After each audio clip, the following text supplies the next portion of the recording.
Hey everybody! This Disfarers episode sorts through the murky history of how Disney lost Oswald the Lucky Rabbit. So let's jump right into it.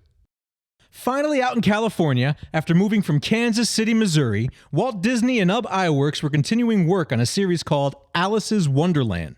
These episodes were of a live-action girl crossed with an animated background along with animated characters.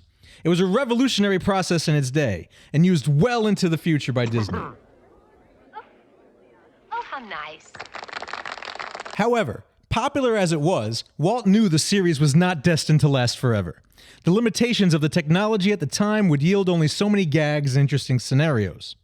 Around this time in 1927, Charles Mintz, a notable cartoon producer with Winkler Pictures, told Walt he was in negotiations to provide Universal Pictures with a new animated character as long as it wasn't a cat. Apparently, there were a lot of animations of cats being put out at the time. Even the previous Alice episode sported Julius the cat. The market was just flooded. So Walt had his head animator, UB Iwerks, design different sketches of rabbits and send them to Universal. And on March 4th, 1927, Oswald the Lucky Rabbit was signed on for 26 animated shorts. The first short, entitled Poor Papa, was finished by the end of April, done within a mere 2 weeks. Mintz is said to have criticized the design of Oswald, and Universal thought the short itself lacked a sufficient story. Walt agreed with both of these criticisms and reimagined Oswald both in physical design and character, which, given that no animated character anywhere had ever had a set personality, made the decision groundbreaking for its day. With that personality, that profile, that physique. Walt wanted to quote-unquote make Oswald peculiarly and typically Oswald. He believed, at least at the time, that shorts bogged down by story plots were typically the least successful. So what Walt wanted was a personality that could really excite and resonate with audiences. The second appearance of Oswald was in Charlie Troubles, miles above his initial debut. Some shots were actually from Oswald's point of view, an angle never done before in animation. It made headlines among the film trades, claiming Oswald was destined for stardom. Soon there was merchandising. Merchandising? What's that? Merchandising? Come, I'll show you. Chocolate bars and pins were sold across the country. And by the end of this first pivotal year, Walt's small two-man company had grown to accommodate 22 employees. Oswald became one of the biggest cartoons of the 1920s, really finding its groove. Beware the groove. But behind the scenes lay Charles Mintz, scheming with Walt's animators to start a new studio. Walt was in fact warned this was happening, but thought it too ridiculous to be true. However, on February 2nd, 1928, less than a year from the first Oswald short, Mintz and Universal signed a 3-year contract, entirely removing Walt from the Oswald shorts.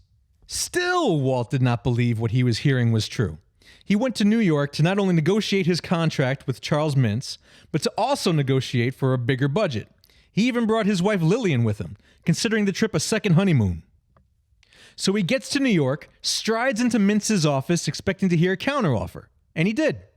Mintz oddly offered Walt roughly 20% less money per Oswald short, which makes no sense, seeing as how enormously popular the character was becoming. After this meeting, Walt wired a message to his brother Roy back in California. Break with Charlie looming. Coming to realize the rumors he'd been hearing had been true, Walt also instructed Roy to draft a contract with each of his animators so he wouldn't lose them. But none of this was fated to happen. Walt met with Mintz the following day over lunch, and Mintz refused to talk business, which was also suspicious on top of everything else. Walt and Mintz set a meeting for the following day in Mintz's office. Walt is said to have wired Roy again, telling him to get the contracts with the animators signed immediately. Walt and Mintz met the following Monday at Mintz's office, where they negotiated at length, getting absolutely nowhere. Walt got a reply from his brother in California, stating that the animators refused to sign the contracts.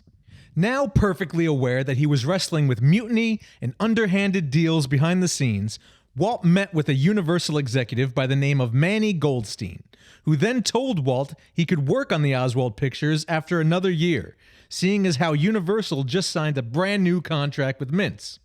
Goldstein asks Walt not to mention that Disney would be back on Oswald in a year, So now, Walt believes he'll be getting Oswald back in due time. Nonetheless, Mintz offered Walt a weekly stipend if he and his brother Roy agreed to hand over the Disney company. Walt flatly refused. He stayed in New York for some weeks, having varied meetings with Mintz and Universal, sometimes with both at the same time. But ultimately, Walt eventually traveled back home to Los Angeles. Distraught from the knowledge that he had lost the battle for Oswald, he drew the first sketches of Mickey in a train car alongside his wife. There are some who say Charles Mintz gets a bad rap from this story, that he was just a producer doing his job.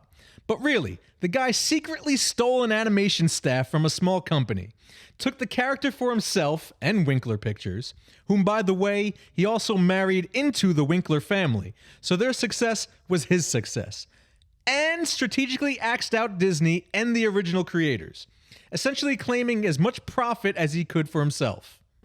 A man with all the important things you have to do. Shameful. You can say that's how the business world works, but you could also say that's what tears the world down. Mintz did go on to make more Oswald shorts. The Oswald character lost a lot of his personality, of course. The cartoons relying more and more on gags like so many other reels of the day. Most of the Oswald shorts have completely disappeared, never to be seen again, and perhaps rightfully so. But it's a sad conclusion to what was once a growing icon.